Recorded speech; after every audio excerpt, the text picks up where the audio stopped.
দেখছো, মা তো মাই হয়, সেটা মানুষের বা জানোয়ার। এরা ছোট থেকে আমার দুধ খায় খায় বড় হয়েছে। এই ঘটনাটা কি হয়েছে তোমাদেরকে শোনাই। এ ছাগলের বাচ্চার মাটা মারা গেছে ছোট থেকে, তো আমারও বাচ্চা হয়েছে। তো মালিক বলছে তুই তোর বাচ্চাগুলোকেও দুধ খাওয়াবি আর ছাগলের বাচ্চাগুলোকেও দুধ খাওয়াবি।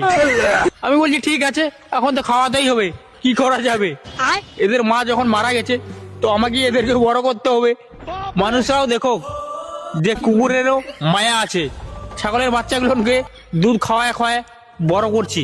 দেখো আমাকে তো এরা কি বলবো, আর মা ভাবে মা। আমার উপরে উঠে বসে যায় কখনো আমি যখন ঘুমাই, আর আমার দুধ খায়। দেখছো, মা তো মাই হয়। তোমরা যে আমাদেরকে মারো,